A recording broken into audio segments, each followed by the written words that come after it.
What's going on, my friends? Hope you're well. I was just thinking about something. I never really talked about this much. I talk about my music, talk about my background music and how I started. I may get into that later at some point, how I got to doing film and TV music. And of course, I'm a guitar player, bass player, and I started out mid-'80s. I was probably 14 years old when I started playing in bands. Things just, evolve like us all. However long you've been playing music, it evolves. But I can talk about some of the stuff I've done. And one particular thing I did some years ago, back in 2009, pretty sure it was 2009 because I just put out an album called New Beginnings at the time. I was doing some interesting stuff. It's right around that time that I got pulled into doing film and TV music, but I didn't know a lot about it then. I was just throwing music there like I was throwing spaghetti at the wall, and I kind of mentioned that once before, but I started learning as time went on.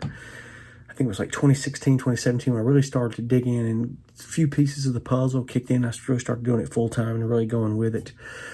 And this thing's just growing and growing. But backing up, at around 2009, I had released that album, and I was really getting into a lot of recording. I was using Pro Tools at the time, and I hadn't picked up anything else yet. I mean, I eventually ran around backing up, I think 2006, I did have another DAW. I was Reason. I think I started using Reason in 2006, 7. But Pro Tools, I didn't really mess with it much until later and realized that Pro Tools was not a sequencer for me like Reason was. And it just got to when I was just branching away from it. I think I'd gotten Studio One Pro when it first came out, Studio One 1. And it was very promising. Then it was so cool. I was using it a little bit. But that's, obviously not what I'm talking about. You guys, everyone in here knows who Tommy Lee from Motley Crue is, and I'm on here basically talking about this, so please don't get negative about Motley Crue in the comments if you have an opinion about them now, or if you don't. I mean, I was a huge fan of this group growing up. It was huge, and never in a million years as a kid did I ever think in 1982 that I'd be recording with any of them.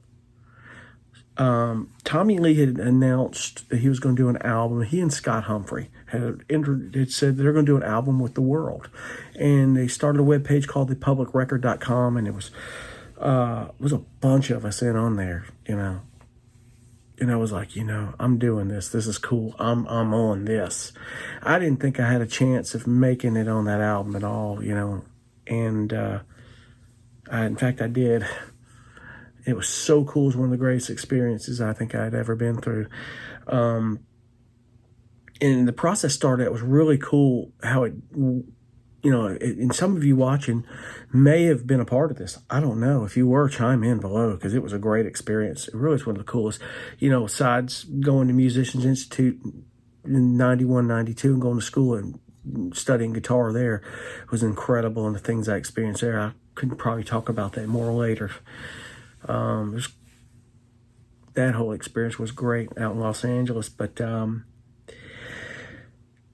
he announced it, and I was like, I'm on this. And I was recording another guitar album after the New Beginnings came out, and just trying to promote myself and doing different things. And it was shortly after that I got into, in fact, the first company I submitted my music to was Jingle Punks, and that's where I got my first placement right then and there.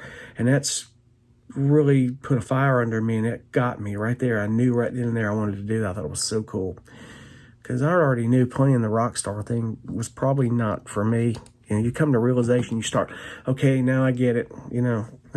It's not as much as the rock star, as much as you love music and being the musician. Big difference in that. So, but I was doing this, man. I thought it was so cool. So I signed up, got on in the group, and each week, Tommy Lee and Scott Humphrey put out a video, and they were going track for track. And I think this whole process was about 3 months. It went a little bit longer than that after the album was done, with some things that didn't pan out, and they shut that webpage down, but I'll get to that in a minute.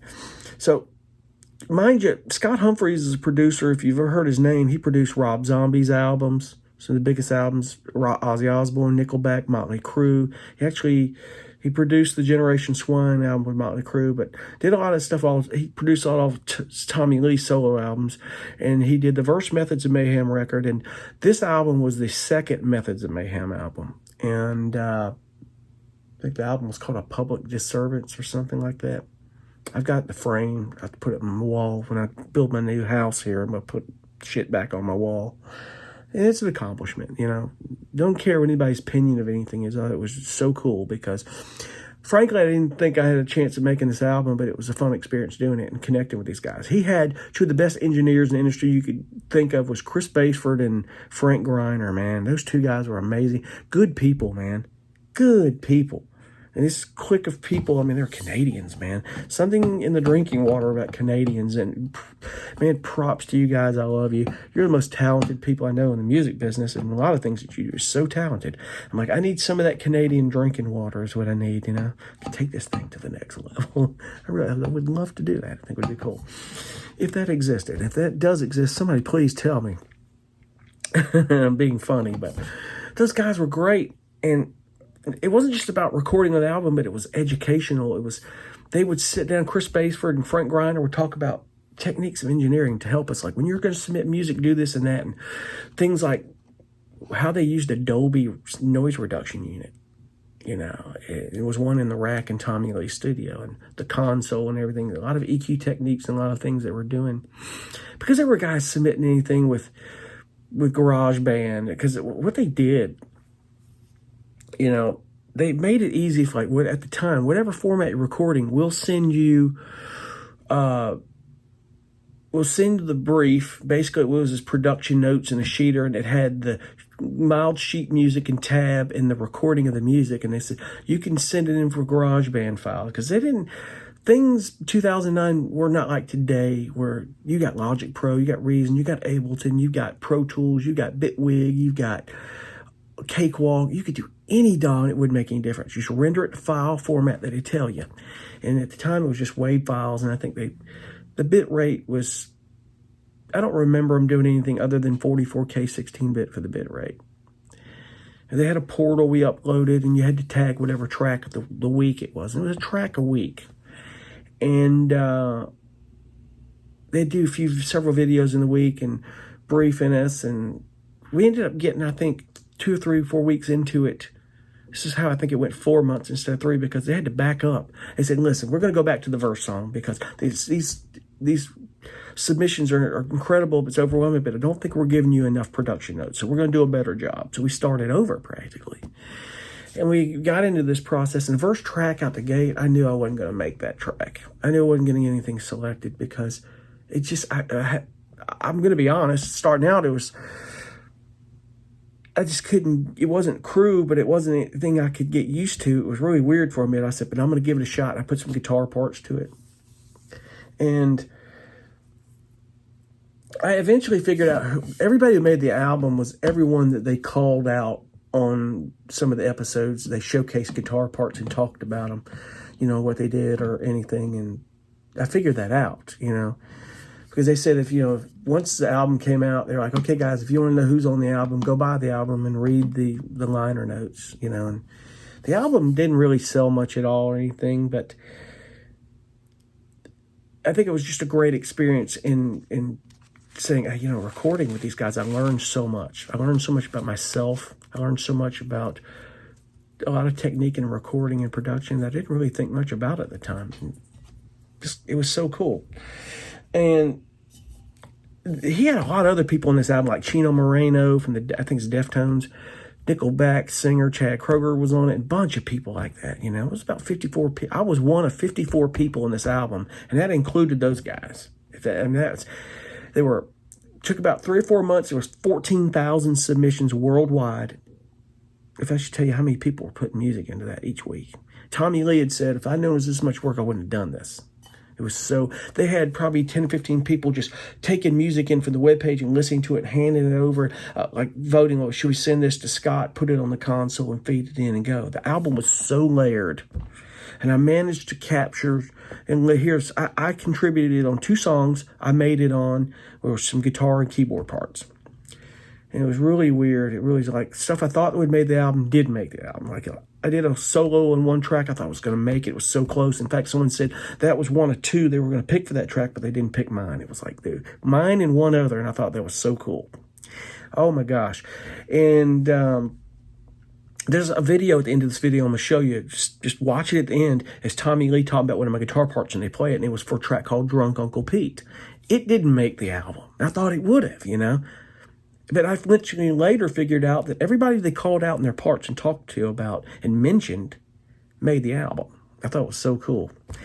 So there's kind of a hint who's on the album. Like, none of us really knew it. But this went on for about 4 months. It was so cool. We were just contributing parts, and some people were just doing all kinds of stuff. And in fact, they had a few guys in the group that knew Scott well, and they probably were given they were going to be on the album, because one of the guys, he's from Minnesota, and talented guitar player and maybe a songwriter. I didn't know him real well, but I saw pictures of him on his Facebook at Tommy Lee's studio and at his house. I'm like, how did you end up there, dude? You were one of us, How'd you end up there? You knew him. He never answered, but I think someone else had told me, he said, man, he knew Scott Humphrey and Chris Basford and some connection with another project or something they were doing, and that's how he went up there to hang out at the house. But like I said, I never met Tommy Lee in person to this date. I haven't. And I never stepped foot in that studio. But this was the first time we realized that you could collaborate with people and record around the world on the internet. And we do it today. We do it unconsciously today. And that was one of the first times it was ever done. Like at least talked about, And he did the record with the world, and it really was that. It was a great feeling. It really was. But it was... this was a cool guitar part that I was doing. You said the notes on this particular song called Drunk Uncle Pete was like, I just want the most off-the-wall, outlandish guitar solo. And, and to this day, I say it didn't make the album, but the album was so layered that may have been on the album. I just didn't hear it because I didn't listen to the album much. I heard the album through and through. I'm like, I've already heard these songs. It's not. I framed the album cover and the liner notes. I thought it was so cool that, I can say, hey, I've recorded with these guys, I don't base everything that I do on that because, it was great. It was cool and all, but there were other things that furthered my career other than that, and you will find that out yourself on a side note when you're doing music licensing or anything in the music career, that the things you think would further your career aren't the ones, but appreciate those experiences because they're learning experiences, The only thing that bothered me about the whole process was Tommy Lee promised that, we'd all get together and have a party. And when he was on tour with that, we'd in the city meet him somewhere and we'd get up and perform with him on that track or something. And that didn't happen. He never toured with it. So I don't cry over spilled milk. It ain't that big a deal. I don't care. It's okay. I think the only thing that made me mad about the process is that, this is not talking negative about him, but Tommy Lee got on and made a comment saying that album was the biggest waste of his time he'd ever done. One time he said that, and he caught a lot of hell for it. And I didn't think it was cool for him to say that because there were a lot of guys that were on, some young guys that were on that, and it really made them feel like crap, man. And you don't do that to people, man, because that was a big moment in their life. And I thought the experience was so cool. I mean, it's a very cool experience in my life musically, but I never really shared it much on this channel, and I didn't. But I want to share this video with you. It's a really quick video, and you should see him playing my guitar parts, which I thought was very cool. But I did contribute guitar and keyboard to 2 tracks on that album. I think possibly 3, but I can't remember because I'm listed as additional submissions as well, because I'll never forget one time towards the end of this process, I think the album had been done and they were doing some other things. They were trying to get us to send music for other things that never panned out. It was probably of a music licensing nature, but questions that arose. And at the time I was already doing music licensing and I was learning contracts. Someone gave me advice that said, you need to ask Scott Humphrey what he means. He wants a Creative Commons. He shouldn't be doing that to you. And I learned what that was. And I said, Scott, why are we doing Creative Commons? And all of a sudden, the whole thing fizzled. He wasn't asking for music anymore because he didn't want to pay licensing fees. And there were some things about royalties that he figured maybe these guys don't know, I don't, that maybe they would give you a little money and then take, back end or something. I don't know what their intentions were, but it just never happened. But Tommy Lee had emailed me. I had put together some drum parts, just throwing some stuff together, like mixing drums, something cool that he was doing. He wanted to see what you could do some drum parts and send them in. And he emailed and said, man, those drums were so cool. Thank you. I love those things. I'm like, dude, I'm not even a drummer. But that was so cool. I'm like, thank you, man. And, it wasn't, but a quick email exchange. But I was like, that is so cool. One other thing we did, and I thought it was so cool that it was a learning experience of that process, was Scott Humphrey got on in that process. And this was, I think, what he was leading to about write some music to these and let's see what we can do. I, for the first time in my life, just took drums that were already recorded and wrote a whole new song over just the drums. In other words, if you want to learn how to do this, just do it. Take a drum track that you can put together from another track. Don't rip somebody off, whatever you do, but just drums that are sequenced. So you don't know what they were put to. It was from beginning and end, has a beginning and an end to the song, and just write music over that drum track. You could do anything with it. Come to find out that there were 2 or 3 drum tracks, and I wrote some stuff over it. And they were never selected or anything, but I wrote 3 different tracks over these drums, 3 different drum parts, and I put it on an album called Opportunity in Time. It was the album after New Beginnings. And I can't remember the names of the tracks, but if you go listen to that album, Opportunity in Time, on my webpage or on my YouTube channel, this channel, you'll hear the drums, and I quickly figured out it was Tommy Lee. So I've got 3 tracks that Tommy Lee's playing on drums on it, and he never knew he was playing drums on it. But he said, these drums are yours to use whatever you want. So I've got 3 tracks that technically Tommy Lee is playing drums on with guitar instrumental. You should go listen to those tracks. You'll hear the drums and you will know it's him. You can tell by the style, the way Tommy Lee plays. If you're a drummer, you're going to know it.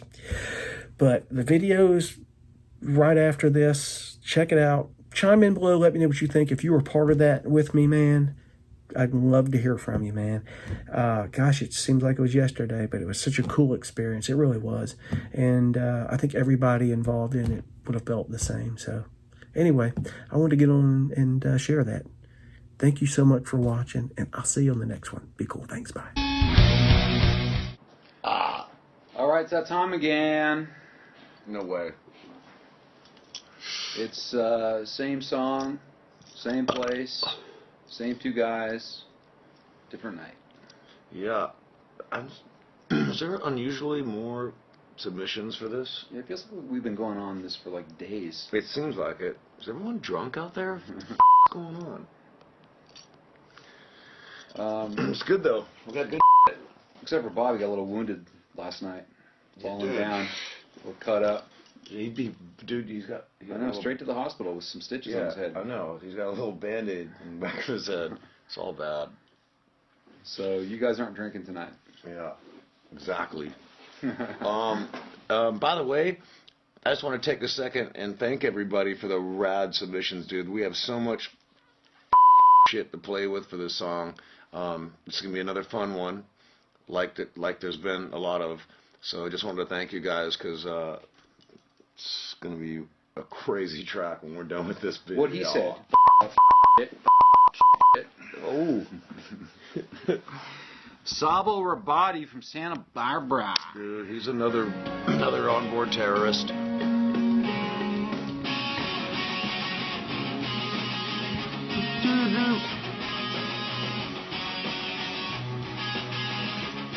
Cool rhythm. Yeah. This one's Sado. What you got?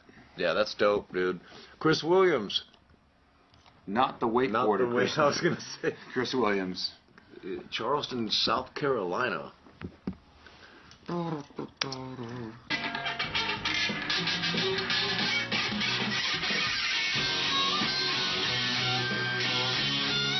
love that, don't you? I love it when it's just crazy, dude. There's a hint there. He likes the crazy.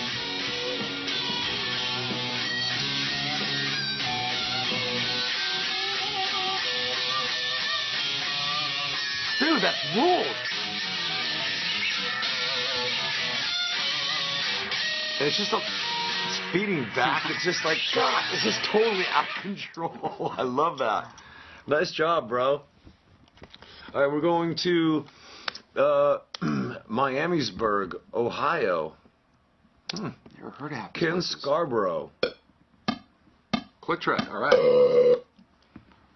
Whoa. Yeah, dude. That's the whole length of the song, just for that one little tasty texture in the end there. Yeah. Once more. All right. Okay, we got. Oh, the next three are from Mike McMahon from Marblehead, Massachusetts. All right. That's cool.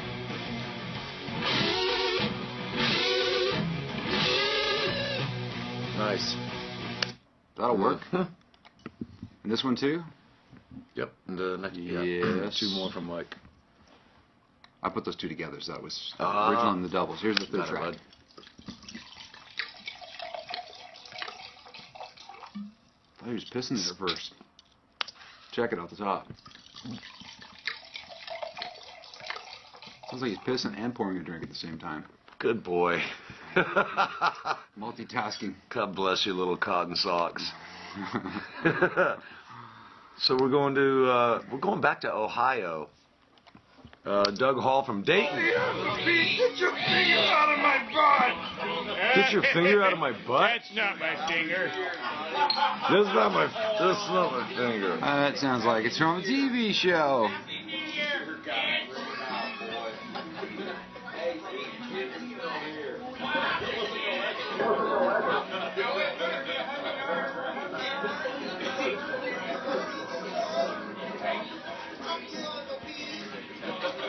All right, so somebody sent us a party. Good party. Good party. Sounds like fun. Thanks for the invitation, too. Fingers and butts and burps and... How come we never have parties around here? We only had one party this whole project. One. We just work too much, dude. I know, but I want to have a party. Bullshit, man. I'll quit. If it wasn't for Bobby's birthday, we would have had one party here, this whole project. Just every day, slave driver over here. It's terrible. Never had parties. At least the ones you guys see. Wait, there was we have a mistake. That one that was actually 6584 was Doug Hall. That was from Doug? Yes. That was Doug Hall, yeah. I think I moved my tracks around, so that was from Doug Hall. Apologize for the screw up. This one Big is the other party in track. Ohio. Yes, here's the other one from Mike McMahon. Yes, finally somebody got it right. Send us some sleigh bells. Perfect. We don't have to go fire them up ourselves. Pull them out of storage. Yeah. Thanks, bud. So I can stop trying to call Santa. Cool. Next. He keeps calling me back. I'm like, dude, stop. What is that?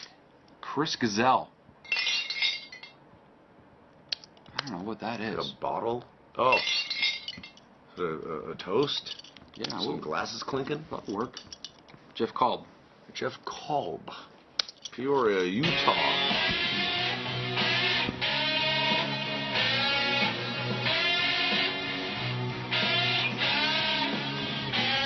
Just rip. Wow. Wow. Oh, yeah. What up, dude? All right. Trevor Eval from Cleveland, Ohio. So here come all the party people right here. know, Ohio, right? dude. They don't mess around. There we go. That's the guy right there. I think he might win for most drunk guitar party. Dude, that's how I would do it. There's nothing better than a cool bent note that's out of tune. That's not easy to do. In the right places, though. Paul Patterson, the third, from Greensburg, Kentucky. How come you don't have that in your name? Tommy Lee the Third. J3's a John Allen the third. Yeah, he is. Sounds official. No, I don't want to be the third. I want to be the first. All right, well then be Tommy Lee the First. Sir Tommy Lee the First. Oh, that would be rad, Sir Tommy Lee. Sir Tommy Lee the First. How can I be down? You gotta get tight with the Queen over there to get that kind of Got it. show going on. You could do it, I'm sure. Whoa. What is that?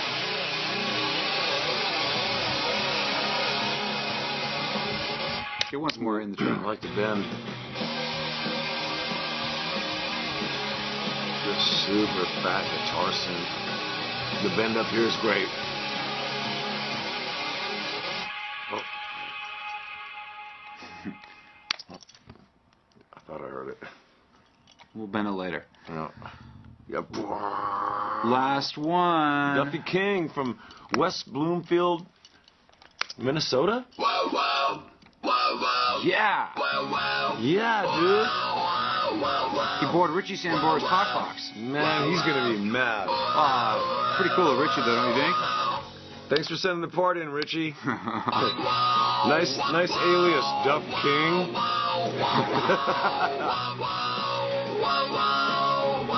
Does Heather know this?